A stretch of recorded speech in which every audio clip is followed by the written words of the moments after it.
કોળી સમાજની બેઠક મળી। કેબિનેટ મંત્રી કુંવરજી બાવળિયાની હાજરીમાં કોળી સમાજની બેઠક યોજાઈ હતી।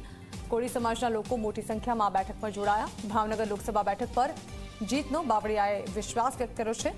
બોટાદની વિધાનસભા બેઠક પર આપના ઉમેદવારને જીતાડીને કોળી સમાજે ભૂલ કરી હોવાનું તેઓએ જણાવ્યું છે। ભૂલનું પુનરાવર્તન લોકસભામાં નહીં થાય। બેઠકમાં લોકસભાના ઉમેદવાર નીમુબેન બાભણિયા, સાંસદ ભારતીબેન શિયાળ, દિવેશ સોલંકી સહિતના ઉપસ્થિત રહ્યા હતા। આ અંગે વધુ માહિતી સંવાદદાતા નવનીત દલવાડી આપી રહ્યા છે।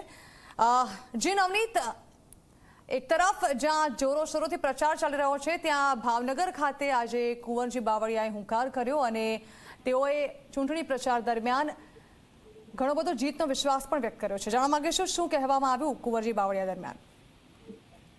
ચોક્કસ જણા અત્યારે હવે જ્યારે લોકસભાની જે ચૂંટણી છે એને હવે ગણતરીના દિવસો જ બાકી રહ્યા છે ત્યારે ભાવનગરની અંદર કેન્દ્રીય કેબિનેટ મંત્રી જે કુંવરજી બાવળિયા છે તે ભાવનગર ઉપસ્થિત રહ્યા હતા, જે કોળી સમાજની બેઠક યોજાઈ હતી જેની અંદર લોકસભાના ઉમેદવાર નીમુબેન બાભણિયા સહિત ભારતીબેન શિયાળ, દિવેશ સોલંકી સહિતના જે આગેવાનો ઉપસ્થિત ત્યારે કુંવરજી બાવળિયાએ ભાવનગરની જે લોકસભાની બેઠક છે 5 થી 7 લાખની લીડથી જીતવાનો વિશ્વાસ છે વ્યક્ત કરતો સાથે સાથે બોટાદની જે વિધાનસભાની બેઠક છે એની ઉપર વાત કરતા એણે કહ્યું હતું કે આમ આદમી પાર્ટીના ઉમેદવાર ઉમેશ મકવાણાને જીતાવીને કોળી સમાજ સહિત અન્ય સમાજના લોકોએ ભૂલ કરી છે, પરંતુ આ જે બેઠક છે લોકસભાની એની અંદર એ ભૂલનું પરિવર્તન છે એ નહીં થાય અને આ બેઠક છે એ ચોક્કસ ભાજપના ફાળે આવશે અને 5 થી 7 લાખની લીડ છે તેની લીડથી નીમુબેન બામણીયા છે એની જીત થશે।